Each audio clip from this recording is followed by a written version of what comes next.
ओम शांति। बाबा ने कहा, समय तो बहुत ही एक सुंदर भी आ रहा है और भयानक भी आ रहा है, लेकिन यदि आज भी मेरे सामने कोई एक्सीडेंट हो जाए तो मेरी स्थिति क्या होती है, चेक करना अपने आप को। यहाँ तक कि अपने साथ भी कुछ होगा, शरीर के साथ भी कुछ होगा, उसके लिए भी बाबा ने कहा हुआ है, रास्ते चलते यदि टांग भी टूट जाए तो भी ऐसे निश्चय बुद्धि योगी बच्चों के मुंह से निकलेगा, वाह बाबा वाह, वाह ड्रामा वाह। कल्याण अनुभव होगा, क्योंकि देह से न्यारी अवस्था तैयार की हुई है, उस पर काम किया है। जैसे हलवा होता है ना, हलवा को पहले खूब पकाते हैं, फिर जब वो परफेक्ट रेडी हो जाता है तो फिर वो किनारा छोड़ देता है। तो ये बुद्धि से किनारा छोड़ दिया होगा, अटैचमेंट बॉडी से, देहधारियों से छूटती जाएगी। 5 तत्वों पर विजय अनुभव होगा और 5 तत्व बहुत स्पष्ट सेवाधारी फील होंगे।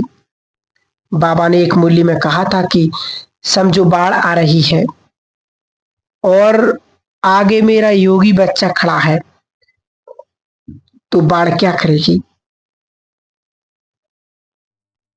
क्या करेगी?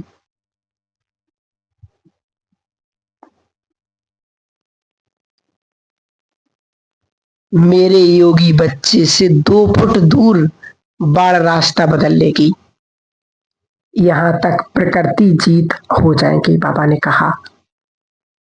पर कौन से बच्चे के आगे बाढ़ रास्ता बदलेगी? जो निश्चय बुद्धि योगी बच्चा है, डरपोक नहीं।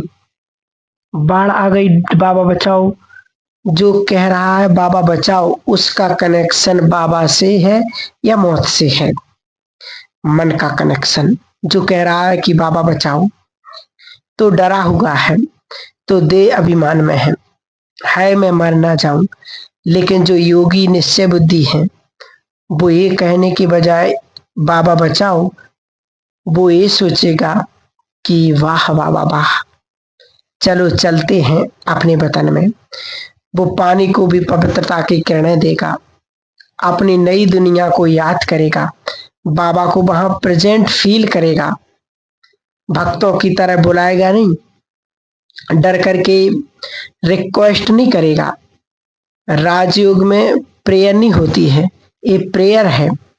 डर है, हाय बाबा बचाओ नहीं, बाबा बैठा हुआ है ना, जो होगा अच्छा होगा। बाढ़ ने शरीर को ले जाना है तो ले जाए, हम बाबा के साथ चले अपने वतन। ऐसा निश्चय बुद्धि होगा तो भले बाढ़ ने उसके शरीर को ले भी जाना है तो बाढ़ भी उसके शरीर को टच करे, उससे 1 सेकंड पहले आत्मा उड़ जाएगी और बाढ़ शरीर को ले जाएगी।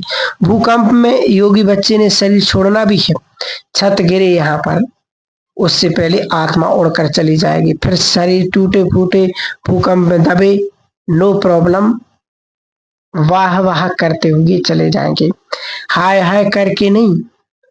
पर बाबा ने कहा है, ऐसा विनाश काल होगा जहां मेरे योगी बच्चे होंगे, उनके कारण से अनेकों का बचाव होगा।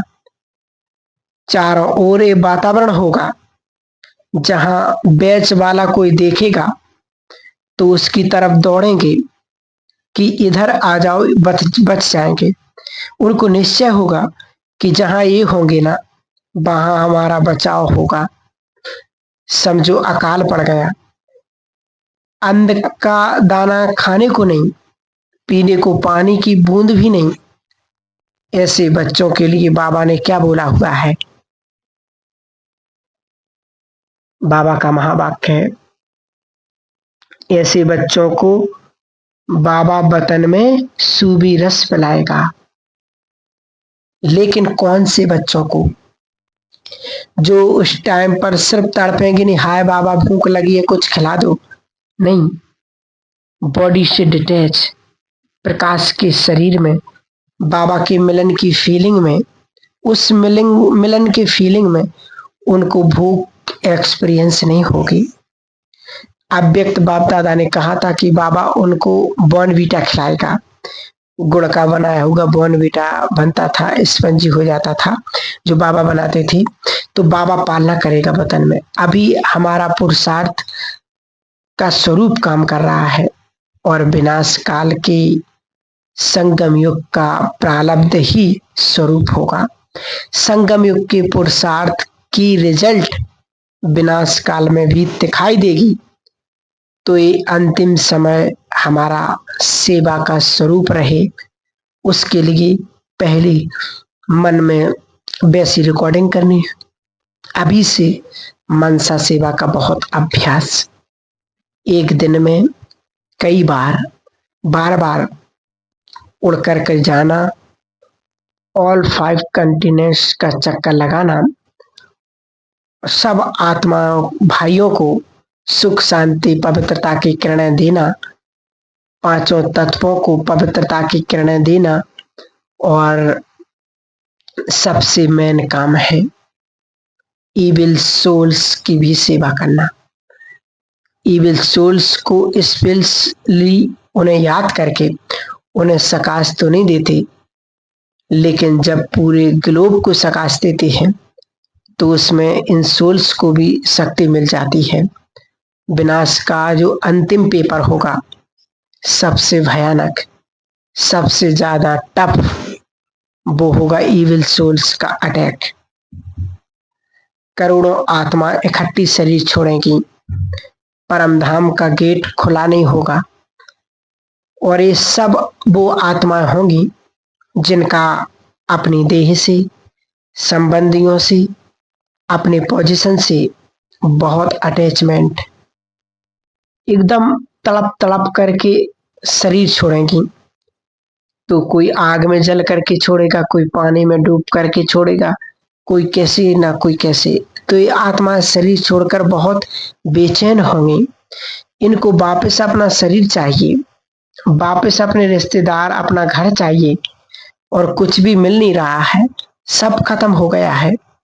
तो ऐसे में ये आत्माएं जिनके अपने शरीर हैं, उनके शरीर में अटैक करेंगी, उसमें प्रवेश करके कुछ खाने को, कुछ रहने की कोशिश करेंगी, क्योंकि आत्मा की नेचर है।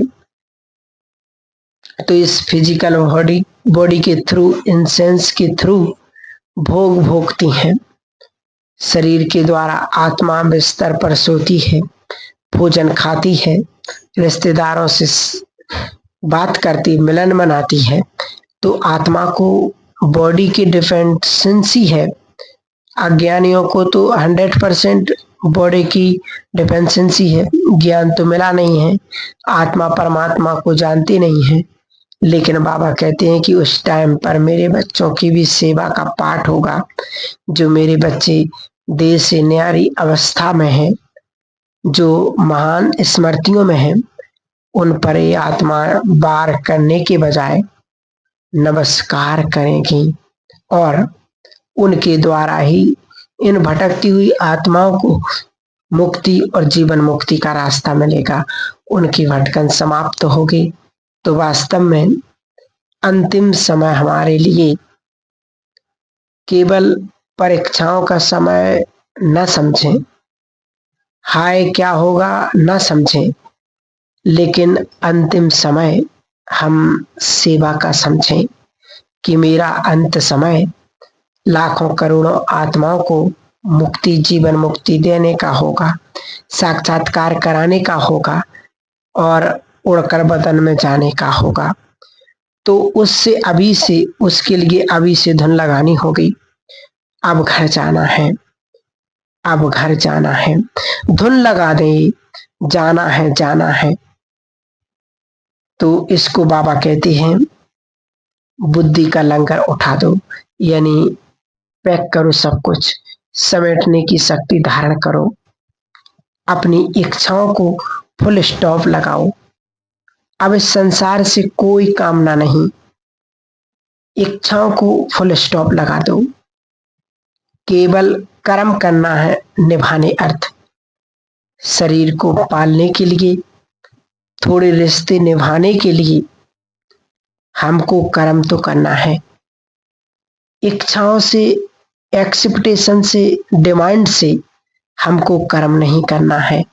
हमें इनसे हट करके अपना पुरुषार्थ करते हुए, इनको संभालते हुए, इनमें रहते हुए हमें अपने जीवन को सुंदर, श्रेष्ठ और शक्तिशाली बनाना है।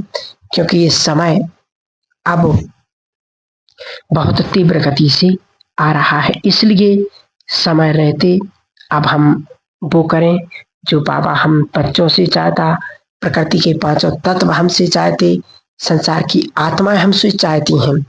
अब हमें वो पुरुषार्थ करने की बहुत बहुत आवश्यकता है। समय परिवर्तन का है, समय परिवर्तनशील है और समय नाजुकता का आने वाला है। ऐसे समय से आने से पहले स्वयं को परिपक्व बनाए, स्वयं को महान तपस्वी बना करके हम एक सुंदर यात्रा पर चलेंगे। इस प्रकार से हम संपूर्णता को प्राप्त कर लेंगे। ठीक है, ओम शांति।